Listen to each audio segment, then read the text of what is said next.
Welcome. बात हो रही है नौकरी और पढ़ाई दोनों की, क्या बदल देगा एआई, क्योंकि अब लगातार ऐसे ऐसे एक्सपर्ट कमेंट आ रहे हैं कि भाई एआई अब पूरी दुनिया को हिलाने के लिए तैयार है। 5 साल में 80% नौकरियां साफ, पढ़ने के तौर तरीके बदल जाएंगे। राइट मनीष, तो खोसला साहब ये भी कह रहे हैं कि आज आप जिस तरह की पढ़ाई कर रहे हो वो आगे काम नहीं आएगी। हालांकि वो बहुत आगे जाते हैं इस पर, और इलॉन मस्क भी पहले कह चुके हैं, एनवीडिया के सीईओ कह चुके हैं कि बच्चों को अब सिर्फ फिजिक्स और मैथ्स पढ़नी चाहिए। किस तरीके से वो उन्होंने नहीं बताया, लेकिन सब कुल मिला के ये कह रहे हैं कि आज की मौजूदा जो पढ़ाई है, चाहे वो इंडिया की हो चाहे अमेरिका की हो, आगे काम नहीं आएगी। अब इसका क्या मतलब निकालें? ठीक है, देखो इसमें मैं काफी कंसर्न्स हैं मेरे। रीजन बीइंग, एक बच्चे ने 4 साल पहले या 5 साल पहले डिग्री स्टार्ट की थी और सिलेबस शायद 10 ईयर्स पहले बना था, जबकि 2 साल में पूरी टेक्नोलॉजी चेंज हो गई। अब जब वो 4 साल बाद बच्चे निकल रहे हैं कॉलेज से, तो आप देखेंगे उनकी जॉब्स नहीं लग पा रही है। फ्रेशर्स काफी सारे हैं इनकी जो अनएम्प्लॉयड हैं from very big universities and the colleges.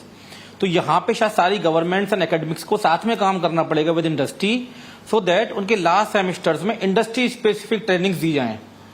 Second thing, if you see recently काफी सारी जेएनआई कंपनीज ने academics and educational modes launch किए हैं।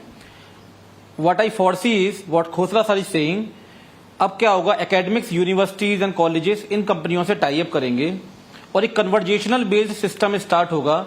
अभी तक क्या होता था कि जो वर्चुअल ट्रेनिंग्स होती थी हमारी या कॉलेजेस होते थे, दे वर नॉट कन्वर्जेशनल। अभी क्या होगा, जब यूनिवर्सिटीज फाइन ट्यून करेंगे इन कंपनियों के साथ मिलके और डिग्रीज या प्रोग्राम्स निकालेंगे, उसका अच्छी बात ये रहेगी ये मॉडल उस स्पेसिफिक एजुकेशन के लिए ट्रेंड है और कन्वर्जेशनल है। उसका एक एडवांटेज मैं आपको बताता हूँ, प्लस पॉइंट इज, आज की तारीख में क्या होता है कि जब आपको बहुत कोई अच्छे एमबीए कॉलेज में जाना है, इंजीनियरिंग कॉलेज में जाना है, एक तो उनके number of those colleges are very less.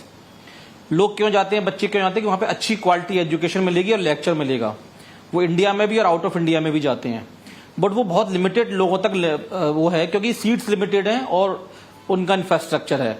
अभी इस नए इवैल्यूएशन से क्या होगा, वही सेम क्वालिटी एजुकेशन उन लोगों को भी मिल पाएगी जिनकी कैपेसिटी नहीं है उतना पैसा खर्च करने की, जो millions of rupees can not spend.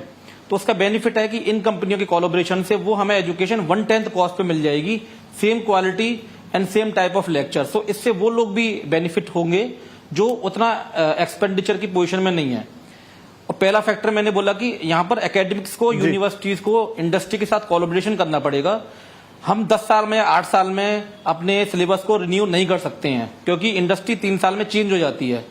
तो एक मॉडल हमें इन्वॉल्व करना पड़ेगा कि लेटेस्ट टेक्नोलॉजी पढ़ाई है। अदरवाइज अभी मैं देख रहा हूँ बच्चे कॉलेजेस से .NET, जावा, डाटा साइंस पढ़ के निकल रहे हैं, ML, लेकिन जेएनआई ये सब ऑलरेडी कर चुका है। Now we need prompt engineer, we need security engineers, we need people who can train and fine tune the models. वो अभी मिसिंग है, इसलिए बच्चे जॉबलेस हैं। तो यहाँ पर मेरे ख्याल से गवर्नमेंट को, कॉलेजेस को और इंडस्ट्री को कोलैबोरेट करके सिलेबसेस पे काम करना पड़ेगा। ठीक है। एट लास्ट यहाँ पर अगर हम इस चीज़ को समझें कि ये किस तरीके से सारा कुछ चेंज हो रहा है, सुनील साहब, वैसे खोसला साहब जब ये बात कर रहे हैं तो अब दोनों चीज़ें, दोनों पक्ष हैं। शायद उनकी वाइफ का एक वेंचर है जो इसी लाइन पे शुरू हुआ है, तो क्या ये प्रमोशनल सी बात थी और क्या सच में वो सही बात बोल रहे हैं क्योंकि वो उस चीज़ को देख रहे हैं या फोर्स ही कर पा रहे हैं, ये देखने वाली बात होगी। लेकिन रातों रात तो ये चीजें चेंज होने नहीं वाली। आप सोचे कि आपका एजुकेशन सिस्टम बदल जाएगा, इतना बड़ा देश, इतने सारे बच्चे, एआई को हमने कैसे देखा कि एक चैट जीपीटी आ गया, ऐसे 2-4 और आ गए, फन का एंगल बन गया एआई। लेकिन एक तरफ वो आपके लिए सिर्फ एक फन प्रोवाइडर चीज है और दूसरी तरफ जो है वो आपकी नौकरी छीनने की बात कर रहा है। क्या हम इसको ठीक से समझ और समझा पा रहे हैं? देखिए, मुझे ये लगता है कि ओपिनियंस एंड पर्सपेक्टिव जो है बहुत सिचुएशनल होता है, but real ground level reality जो होती है वो उससे थोड़ी अलग होती है और ये काफ़ी लॉन्ग टर्म स्ट्रैटेजिक होती है। उसके अंदर में लॉन्ग टर्म इम्प्लीमेंटेशन होता है और उसके बाद उसका इम्पैक्ट दिखता है कि कैसा है।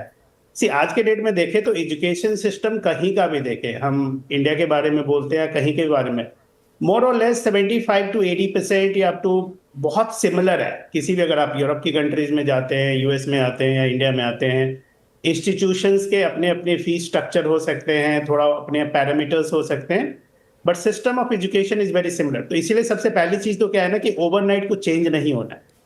दूसरी चीज ये है कि अभी तक हम कुछ हफ्ते पहले तक बात कर रहे थे कि एकेडमिया की, इंडस्ट्री की एंड इंडिविजुअल के कोलैबोरेशन की इंडस्ट्री स्पेसिफिक रिसोर्स डेवलप हो सके। और आज के डेट में जी। अगर हम ये सोचे कि कोई एक एआई टूल आएगा और प्रोफेसर्स के मूवमेंट को और उसके लेक्चर को डिलीवर करके शायद वो सबको ही एक जैसा बना देगा, फिर तो एक बैच के सारे बच्चे सीईओ बन जाते। ऐसा तो होता नहीं है। तो ये बताना बहुत जरूरी है कि ये जो ग्रेजुअल चेंजेज हैं ये आते, जैसे जैसे टेक्नोलॉजी के अंदर में डेवलपमेंट होता रहेगा, प्रोग्रेसिव अप्रोच आता रहेगा, एक new shift of the technology होगी, डिस्ट्रप्टिव टेक्नोलॉजीज आएंगी, ये चेंजेज आते रहेंगे। बट हाँ, एक चीज बहुत जरूरी है आज के डेट में कि जी। अगर एजुकेशन के पर्सपेक्टिव से देखें तो लॉन्ग टर्म के पर्सपेक्टिव से मुझे लगता है कि जब बच्चा 10th क्लास में आता है तो उसको 25% मिनिमम प्रैक्टिकल एक्टिविटीज में लाना चाहिए जिस भी फील्ड में है। 10+2 में आता है तो 50% होना चाहिए, और अंडर ग्रेजुएशन प्रोग्राम तो मुझे लगता है 75% ऑन द ग्राउंड होना चाहिए कंपनीज में, ठीक है। कॉर्पोरेट्स म्यूजिक सीखने वाले के लिए। मतलब वो, हाँ, वो जो आपकी बात है वो तो बिल्कुल सही है कि एक प्रैक्टिकल एजुकेशन वो बहुत ज़रूरत है, वो तो नीड ऑफ द टाइम है, और उस पर काफ़ी चर्चा भी, और कहते हैं नई शिक्षा नीति हमें उसी तरफ लेकर भी जा रही है। लेकिन चूंकि आज एक मुद्दा एआई का था और बात पूरी नहीं हो पाई, जो अंकुश जी ने शुरू में कहा कि अब आप सबको एआई सीखने की ज़रूरत है, तो एआई को टटोल तो लिया, बात तो कर ली, स्टेटमेंट्स के मतलब समझ लिए। एक प्रोग्राम और करते हैं चलिए किसी दिन, जहां पर अब आप एआई सीखना क्या, ये इज दैट सिंपल कि आपने जाके कोई ऑनलाइन कोर्स कर दिया तो आप पारंगत हो गए। वो रिक्वायरमेंट को कहां मैच करेगा, किस तरह का एआई आपको सीखना पड़ेगा, किस लेवल पे आपको एआई सीखना पड़ेगा, क्या वो एक बार सीख लिया तो हमेशा के लिए हो गया या लगातार सीखना पड़ेगा, ये कुछ बेसिक सवाल जो मेरे अपने मन में है तो बाकी लोगों के भी मन में जरूर आते होंगे। उसका जवाब एक दिन आप लोगों से लेंगे, जल्द ही लेंगे। फिलहाल लेकिन आज इस कार्यक्रम में शामिल होने के लिए आप सभी का बहुत बहुत धन्यवाद। नमस्कार।